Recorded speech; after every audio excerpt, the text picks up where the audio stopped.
Práctica 4. Precipitación de proteínas.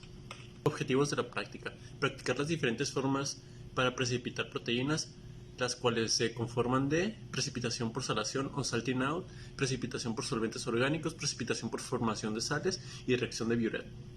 Para el cuerpo son, ya que es la solubilidad de es tan alta que permiten soluciones de sal con alta fuerza iónica, y las proteínas se caracterizan por su solubilidad y pueden desnaturalizarse y por su capacidad amortiguadora. Ahora bien, vamos a explicar brevemente lo que son los procedimientos de cada uno de los experimentos. Primeramente, vamos a empezar con el salting out, donde con ayuda de una clara de huevo se vacía en un precipitado de 250 mililitros donde se agita suavemente la clara sin generar espuma, porque esto puede desnaturalizar la proteína. Con ayuda de una gasa directamente se filtra, se mide el volumen y se agrega en la misma cantidad de volumen de una solución saturada de sulfato de amonio, donde esto se transfiere a la solución a tubos cónicos, o aproximadamente unos 5 tubos cónicos, y se centrifugan a 2500 repeticiones por minuto en un lapso de 5 minutos, donde finalmente se disolvió el precipitado añadiendo 15 mililitros de cloruro de sodio.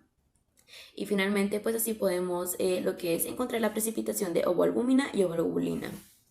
Para esto vamos a pasar a lo siguiente, que es la reacción de Biuret, donde se identifican 3 tubos de ensayo, el 1, el 2, el 3, donde en el primero se agrega agua destilada que funciona como pues tubo base. En el tubo 2 se agrega la solución de ovoalbumina que preparamos previamente, y en el 3 se agrega la solución de ovoglobulina, donde finalmente a los dos tubos, el 2 y el 3, se agrega 1 mililitro de Biuret, se agita y se deja reposar por 10 minutos para observar la diferencia de reacciones. Y finalmente, en la precipitación por solventes orgánicos, se identifican 4 tubos de ensayos, donde primeramente se pipetean 1.5 mililitros de albúmina de huevo en el tubo 1, 2 y 3, se pipetean 2.0 mililitros de agua destilada en el tubo 4, 0.5 mililitros de ácido clorhídrico en el tubo 1, 0.5 mililitros de hidróxido de odio en el tubo número 2 y 0.5 mililitros de solución amortiguadora de acetato en el tubo número 3. Para esto al final se pipetean 2.5 mililitros de etanol a cada uno de los 4 tubos y se observan y anotan los datos. En los fundamentos teóricos podemos observar que, por ejemplo, en la precipitación por salación se basa en los cambios de la solubilidad provocados por la fuerza iónica. En un ambiente acuoso con una alta fuerza iónica, las moléculas de agua rodean las cargas de los iones y las proteínas. Cuando se aumenta la fuerza iónica, las moléculas de agua son incapaces de mantener las cargas de los iones y las proteínas, y como resultado final será que el soluto con menor solubilidad se precipitará, como bien sucederá. Y finalmente, en la reacción de Biuret se fundamenta en detectar los enlaces peptídicos, donde la prueba se da en un medio alcalino. Las muestras deben contener al menos 2 enlaces peptídicos para que se pueda formar un complejo de color violeta púrpura. El complejo se forma por la unión de enlaces y de ion de cobre. Finalmente, en los solventes orgánicos podemos explicar que, como digamos la acetona, el etanol, entre otros, contiene una baja constante dieléctrica, donde nos permite que al reaccionar con una proteína en solución acuosa se desnaturaliza y queda reducida a un polímero estático sin ninguna estructura tridimensional fija.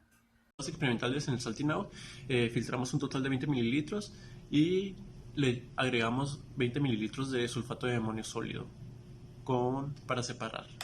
Y por último tenemos la reacción de Biuret, donde tuvimos las dos reacciones positivas, ovoalbúmina y ovoglobulina, con una negativa que fue el agua destilada.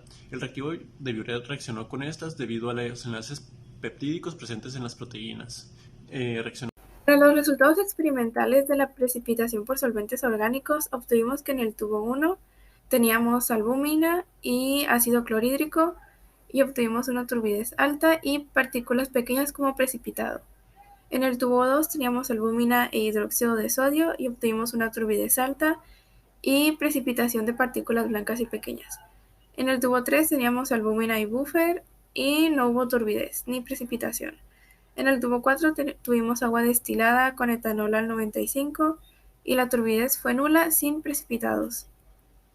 Para las discusiones tenemos que en salting out separamos la yema y la clara del huevo para poder centrifugar la clara. Se separó la ovoalbúmina y la ovoglobulina, y al centrifugarlas se precipitó y se puso en la parte superior del tubo. La reacción de Biuret con la ovoalbúmina y ovoglobulina de salting out, agregamos reactivos de Biuret y agua destilada. Pasaron 10 minutos y 2 de los 3 tubos se tornaron morados, significando que dio positivo la reacción del reactivo con las proteínas.